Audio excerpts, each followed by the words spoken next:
This is not the room I went to sleep in. It's very dark, though that ambience has a touch of class. Late French colonial, perhaps? No, more of an Italian style. Actually, it seems kind of as though it may have been from the mid-70s. No, early 800s. Yes, that's it. Must have taken quite a mind to devise something such as this. You'd have to be rather sadistic. I imagine he may have passed security as well. Or rather she, for the guards are always lenient on young women. They must have assumed that she was courting the Nazi Soviet upstairs, as usual, and I can't really blame them. She'd have to have been quite good-looking, though. Blonde hair, blue eyes, freckles, no glasses, large chest, small hips, curls, left-handed, likes to serve, Polish, 34 years old, smokes, has owned 3 dogs, recently enrolled in law school, hates Greek food, has never heard of Iron Man, her favorite hobby is building armchairs out of toothpicks. Yes, that's his usual pick. The guards would have let someone of that nature go by for sure. So this Polish blonde toothpick lover walked past security guards, raided my apartment, and set up this Italian ambience from the early 9th century. Now that I think of it, that describes the woman who sat next to me at the pediatrician last week. Oh, wait, no, she left for South America last Thursday. Unless she came back, of course. But no, I remember seeing someone else who fits that description in the Sunday paper. I believe it was in the obituary section? Well, I suppose the coroner was mistaken.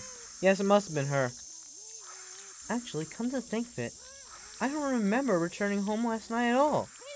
And this ambience wouldn't account for my removal from bed anyway. Let's see, what's the last thing I remember? Perhaps it was when I got into the car with Gerald? No, I remember getting out. Or was that yesterday? Wait, I know, the last thing I remember is when Anthony Perchozzi said, "Go to hell!"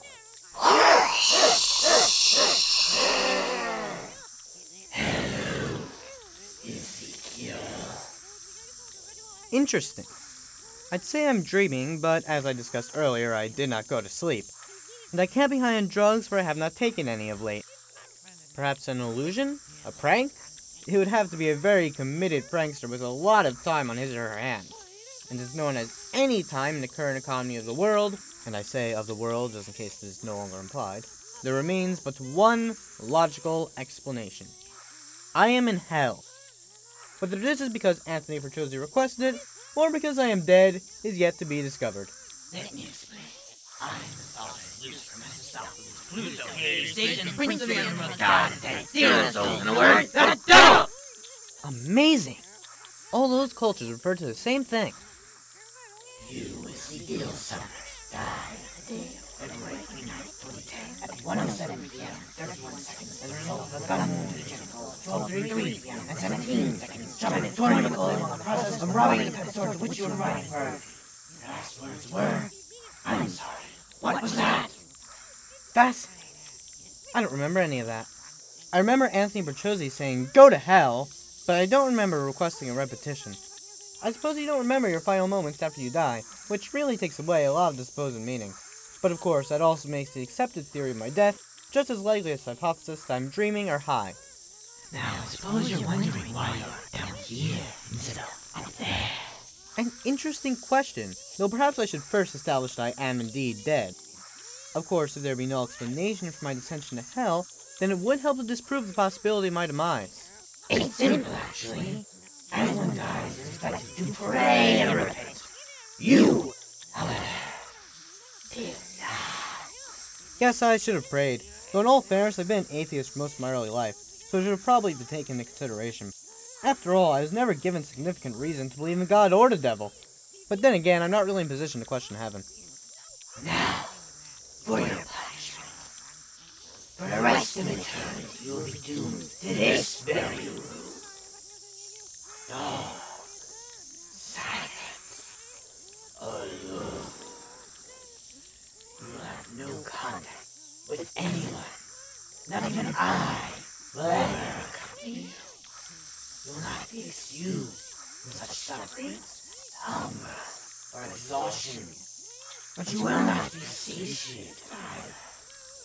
You will be trapped here in total isolation, complete solitude, until the highest clock stops ticking.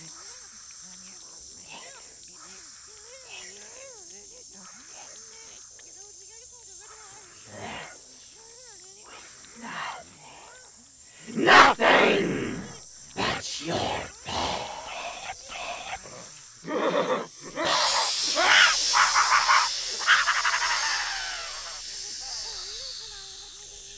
A fair and reasonable punishment, I suppose.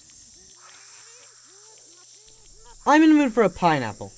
Juicy and sweet, yes, pineapples are delicious. I once met a man who didn't like pineapples. Or was it a woman? Actually, it was a man who lives upstairs, Robert. I didn't quite understand and couldn't help but question whether he had ever actually eaten a pineapple. As it would turn out, he was once stranded on an island during World War II after an Axis warship shot his plane down and he ate a pineapple there. He ate it so much that he lived on bananas for the next 3 years until the Japanese found him and he became a prisoner of war. Bananas! He says that pineapples are painful in his mouth. Though he does not remember it, I'm sure this means he forgot to take off the spikes before eating it. I suppose it makes sense he doesn't like them then. After all, he now associates the taste with a sharp pain in his mouth. Though I personally love pineapples, I imagine if I hadn't removed the thorns my first time, I would hate them as well. But then again, if one knows that his taste is biased by such an irrelevant factor, why would one not want to try it again? I tried to convince Robert to eat a pineapple once, but he simply said, "Ezekiel, this Polish girl I'm dating is coming over in a few minutes, and I'd prefer to greet her in privacy." Which is Latin for, "Go to hell!" I wonder why. Could it perhaps be that we, as people, will do what we are expected to do? This would explain why salesmen sell and waiters wait. It would also explain why school teachers persistently give homework, and why students persistently do or ignore it. And it would shine reason on why writers tend to one set genre, one set formula. It would even suggest probable cause for politicians to support the majority opinion of their party, and for soldiers to murder against the will of their conscience. The world would almost make sense. And yet, such an idea suggests that there is no free will, that man does not control his destiny.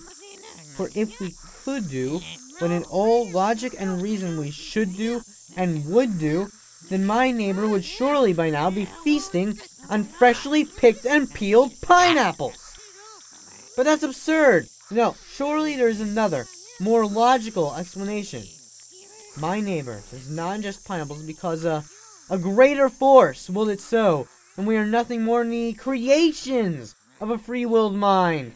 An author or publisher would not let Robert eat pineapples for all this. The entire world is in fact but a work of fiction.